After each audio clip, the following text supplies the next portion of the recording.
एक वक्त का किस्सा है। हरिपुर गांव में बिट्टू नाम का लड़का अपने दोस्त के साथ बैठा होता है। क्या बात है बिट्टू, तुम कुछ परेशान लग रहे हो? यार इस गांव में कोई रोजगार नहीं मिल रहा। मैं सोच रहा हूँ 60 वाले गांव में चला जाऊँ। मैंने सुना है वहाँ पर बहुत काम है। यार बिट्टू, बात तो तेरी बिल्कुल ठीक है। मैंने भी उस गांव का बहुत नाम सुना है।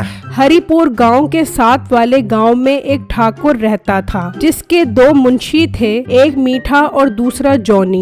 मीठे और जॉनी, कोई नया शिकार इस गांव में आया है कि नहीं? ठाकुर साहब, तलाश जारी है, अभी तक कोई शिकार हाथ नहीं चढ़ा। जबकि दूसरी तरफ बिट्टू लकड़ी का संदूक उठाकर दूसरे गांव की तरफ निकल पड़ता है। जब वो दूसरे गांव पहुंचता है तो उसे एक पुराना घर नजर आता है। यार अगर मुझे ये घर मिल जाए तो मैं इसको नया बनाकर इसमें रह सकता हूँ। तभी वहाँ से एक आदमी गुजर रहा होता है। भाई साहब इधर आए, मैंने आपसे जरूरी बात करनी है। तो वो आदमी बिट्टू के पास आता है। भाई क्या जरूरी बात करनी है? भाई क्या आप मुझे बता सकते हो कि ये घर किसका है? मैंने ये घर रहने के लिए लेना है। भाई ये घर तो इस गांव के ठाकुर साहब का है। ठाकुर साहब कहाँ रहते हैं? मुझे उनका पता बता दो, मैं उनसे मिल लेता हूँ। फिर वो आदमी ठाकुर साहब का पता बताता है और वहाँ से चला जाता है और बिट्टू उस पते पर ठाकुर के पास पहुँच जाता है।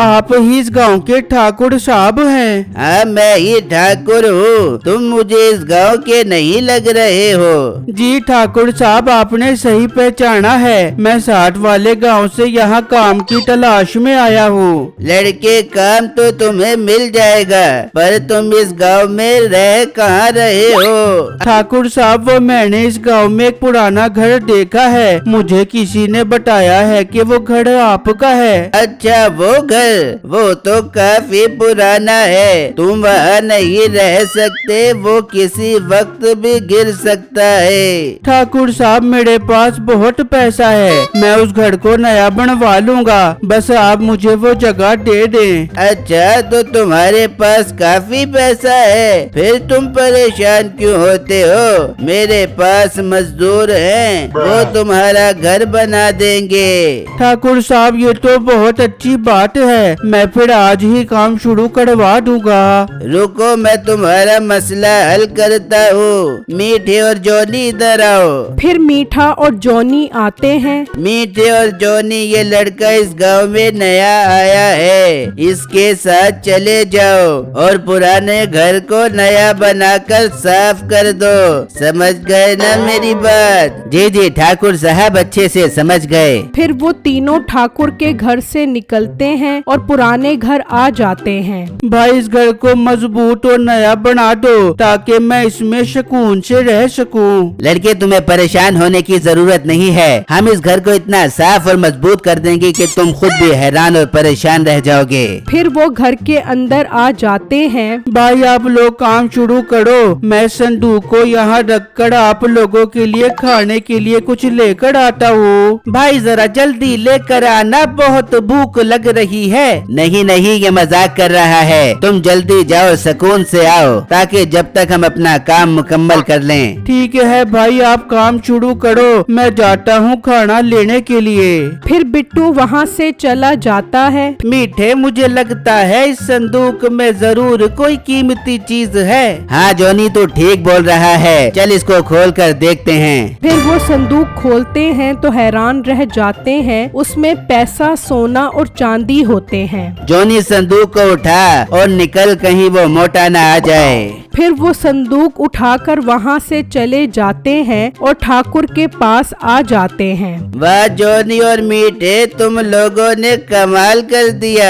चलो इस संदूक को मेरी अलमारी में रख दो। जबकि दूसरी तरफ बिट्टू आता है तो देखकर हैरान रह जाता है। हाय, मैं लुट गया, मैं बर्बाद हो गया, मेरी जिंदगी की सारी जमा पूंजी वो चोर लेकर चले गए। बिट्टू परेशान ठाकुर के पास आता है। ठाकुर साहब मैं लुट गया, मैं बर्बाद हो गया। लड़के क्या हुआ है, जरा सुकून से बताओ। ठाकुर साहब वो जो मजदूर आपने मेरे साथ भेजे थे वो मेरा पैसों और सोने चांदी से बड़ा संदूक चोरी करके ले गए। ओहो, ये तो बहुत बुरा हुआ है। तुम मेरे साथ चलो, उनको ढूंढते हैं। अगर वो मेरे हाथ लग गए तो उनको ऐसी सजा दूंगा कि वो याद करेंगे। फिर ठाकुर और बिट्टू जाने लगते हैं तो ठाकुर की जेब से एक सोने का सिक्का गिरता है। बिट्टू उसे उठा लेता है और देखकर हैरान रह जाता है। ठाकुर साहब ये तो मेरा सोने का सिक्का है, इसका मतलब आप भी उन चोरों के साथ मिले हुए हो। लड़के आगे तुझे सच पता ही लग गया। मीठे और जॉनी बाहर आ जाओ। फिर वो दोनों आ जाते हैं। मीठे और जॉनी से सब पता लग गया है। इसको इतना मारो कि ये किसी को भी ये बात न बता सके। नहीं नहीं ठाकुर साहब मुझे मत मारना, मैं ये गांव ही छोड़कर चला जाता हूँ। हाँ मोटे, जल्दी से ये गांव छोड़कर चला जा। ऐसा न हो कि तू हमारे हाथ से मारा जाए। बिट्टू परेशान वहाँ से चला जाता है और जंगल में एक दरख्त के नीचे आकर बैठ जाता है। ऐ मेरे अल्लाह मेरी मदद कर, मैं बहुत मुश्किल में फंस गया हूँ। तभी वहाँ एक बूढ़ी औरत आती है। अरे बेटा तू इस जंगल में क्या कर रहा है? ये तो बहुत खतरनाक जंगल है। जा बेटा यहाँ से चला जा, वरना यहाँ के जंगली जानवर तुझे मार देंगे। अम्मा जी जिंदगी से तो बेहतर है कि इस जंगल के जंगली जानवर मुझे मार दें। बेटा क्या हुआ? तू ऐसी मायूसियों वाली बातें क्यों कर रहा है? फिर बिट्टू उस बूढ़ी औरत को सारी बातें बताता है। बेटा ये तो तेरे साथ बहुत बुरा हुआ है, तू फिक्र मत कर, मैं तेरा मसला हल कर देती हूँ। तू उस घर में जाओ और देखी अब वो बहुत बड़ा महल बन चुका होगा। क्या माँ जी आप सच बोल रही हो? हाँ बेटा मैं सच कह रही हूँ। पर अम्मा जी मेरा सोना चांदी और पैसों से बड़ा संदूक कैसे मिलेगा? तो बूढ़ी औरत कुछ पढ़ती है तो एक संदूक आ जाता है। बेटा ये संदूक घर जाकर रख दे, और एक बात याद रखी, तूने इस संदूक को नहीं खोलना। पर अम्मा जी मैं इसे क्यों ना खोलूं? बेटा जो मैंने कहा है वो कर, फिर देखी तेरे सारे मसले हल हो जाएंगे।